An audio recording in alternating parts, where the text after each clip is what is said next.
Hey there. So, welcome to another Car Conversations with Dr. B because I'm in my car and I'm Dr. B. So, that's how I roll. So today I wanted to talk about a self-care fail. So we hear a lot in the media and on our Facebook feeds and in LinkedIn and with our therapist, if we have one, or a coach like me, about self-care. And I started thinking about my relationship to self-care, how it's evolved over the years. And I thought way back when, not that many years ago, I had no concept of self-care. It was all about other people, about just surviving the day, whatever it was. But I never really indulged in any level of self-care. And then I, joined on the bandwagon on the self-care movement. And I started, going to the gym, eating the right foods, taking rest, enjoying a hobby, watching, reruns on Netflix, like spending time with friends and family, all of that.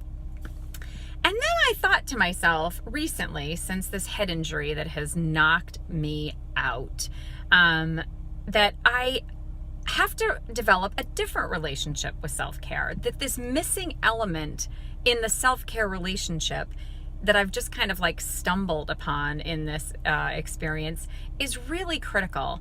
And that is the dirty word of acceptance. So I'm like type A, go gangbusters on things, like I did the equivalent to a friend of mine the other day of like, I'm like Mighty Mouse, when Mighty Mouse is like facing off and he like put one arm behind him and one fist in front of him and he shot through the fire. That's kind of me, right?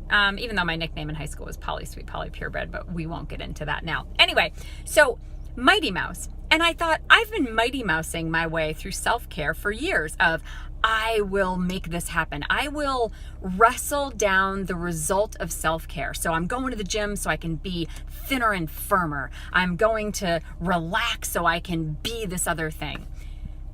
And in this last 7+ months of struggling with this head injury every single day, I've realized I can't be in wrestle mode.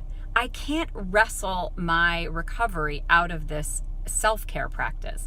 That if it's going to come, it's going to come. If it's not going to, it's not going to. That I actually have to meet my body on its terms. I have to accept it where it is, how it is. It's like the serenity prayer, like knowing what I can change and what I can't, and just letting go of the stuff that I can't, and knowing the difference really. So I'm going to doctor's appointments. I'm, accepting the fact that I'm probably going to have hearing aids soon because that's what the doctor has come up with as an intervention.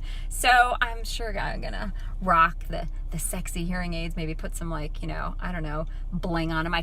Can you bedazzle a hearing aid? I'm going to look into it. Anyway, so with that, I just want you to look at yourself and your practice of self-care and see if you have been practicing some form of self-care that has been very control-oriented, that has been very much about how do you get a result out of the self-care instead of maybe just doing self-care that has to do with accepting you, your body, your mental state, your financial space, your professional, personal space, in a way that just takes it on its terms right where it is. So with that, go bring the light.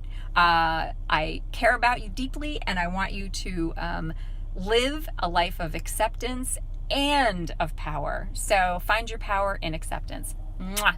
Bye.